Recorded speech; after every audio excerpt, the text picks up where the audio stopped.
Magandang araw mga kakutsero. Ito na naman po ang inyong lingkod na si Jigs na magbibigay sa inyo ng giya ngayong araw ng Sabado. Ngayon po, no, meron po tayong pitong magagandang karera. At ang start time po natin ay alas 3 ng hapon. Uulitin ko, itong aking giya ay purely review and analysis ko lamang at walang halong information. Simulan na po natin. Race number 1, kung saan magsisimula po ang winner take all. 3-year-old and above maiden race. Distance is 1,400 meters. At dito po, meron po tayong 6 na kalahok.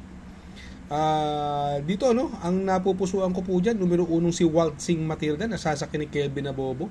Last run po nito, nasigundo po ito kay Unforgettable at nagpreba po ng 1.15 media. Ngayon, dramatic po ito at mukhang angkop sa kanya ang distansya. Ang nakikita kong pwedeng tumalo sa kanya ay numero 5 Doña Patsy.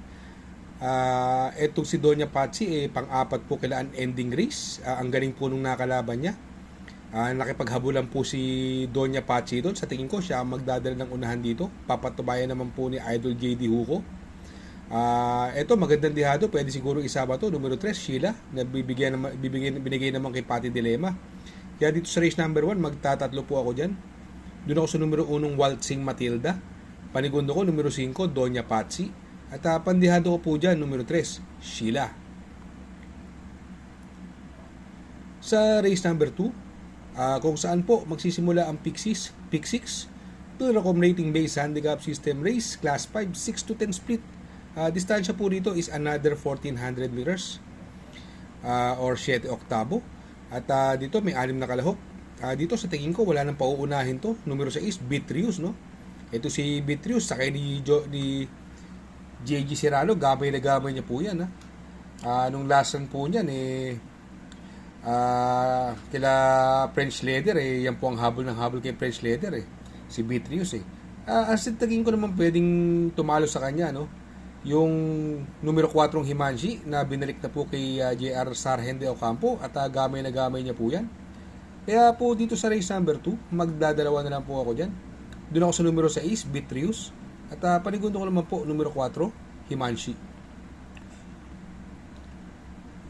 Sa race number 3, kung saan po magsisimula ang Pick 5. Pilracom rating base handicap system race, class 4, 28 to 33. At distance po another 1,400 meters. At dito po may 7 kalahok. Dito po, no, makikita natin dito yung kabayong perfect shot, no. Ito ang galing na imported ni perfect shot, no. Medyo magaling lang din yung nakakalaban niya si Birchstone, no. Kaya sa tingin ko itong laban na to pugo niya po ito, no. Papatubayan pa rin po ni JT Pabilik. Para po sa akin, itong race number 3, solohin ko na po yan, numero 2, perfect shot. Sa race number 4, dito naman po magsisimula po ang Pick 4. Pilracom rating based handicap system race, class 5 split laser, 1,400 meters is the journey. At dito po sa karerang ito may 5 kalahok. Dito, no, wala nang paligoy-ligoy pa. Tingin ko wala nang papopormahin to, no. Yung numero 4 G's City na papatnubayan ni JB Guerra, no.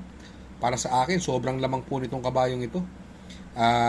Alam lang po kayo ng balita. Pag nalaman yung labas, sa tingin ko, pwede nang suluhin yan, no? Kaya dito sa race number 4, no? Suluhin ko na rin po yan, numero 4, G's City.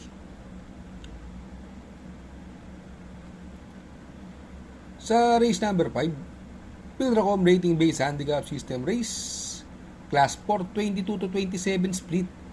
Distansya po rito ay 1,400 meters. At dito po, meron po tayong 8 kalahok. Itong karerang ito, no, sa tingin ko, no, possible mauna rito yung numero 6 na Easy Way, no. At alam naman natin na ang galing ng tinalo niya, no. Si Easy Way, no.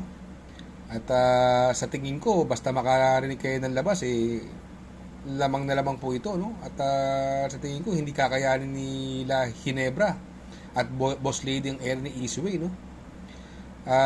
Sa tingin ko, yan po ang napupuso ako dyan, Easy Way, no. Sa tingin ko pwedeng magbigay ng magandang laban dito, no, kung sakaling hindi maganda ang balita kay Easy Way. Yung numero 1 Diamond Heart, no, naipanalo po ni Pabs Cabalejo yan, si Diamond Heart, no. Nanalo po dihado sa malaking karera yan, beating the likes of Anyo 96, no. Kaya sa tingin ko, kung hindi maganda magiging balita kay Easyway, yan po magandang proteksyon. Pero kung sa tingin nyo, labas naman ng balita, pwede na rin pong solohin yan, Easyway. Kaya dito sa race number 5, magdadalawa po ako dito. Doon ako sa numero 6, Easyway. At pang-protection ko naman po, numero 1, Diamond Heart. Sa race number 6, Pilracom Rating Based Handicap System Race, Class 4, 16 to 21 split. Distance is 1,400 meters at dito po may 8 kalahok. Etong karera pong ito is anybody's race. Sa tingin ko may mga panalo dyan, no? Since distansya niya, no? Yung numero 1 Matikas na papatubayan ni BJB Galleta, si Upscale Bell na sa tingin ko pwedeng mauna, pwedeng makasolo eri, nasasakyan ni Christian Garganta. Numero 5 Modern Verde, no? Ito, ang galing na kabayan ito, Laksumi Mate, no? At gamay na gamay po ni Bumbum Villegas yan, no? Si Dreams of the World na sasakyan ni Pati Dilema na ngayon, no? Sa tingin ko, yan po ang may mga panalo dyan, no? Pero para sa akin, no, ang napupusuan ko po dyan, no? Doon ako sa numero 5 Modern Verde. Panigundo ko naman po, numero 7 Dreams of the World. At isasama ko po Pandihado, numero 3. Baka makasolo ere, Upscale Bell.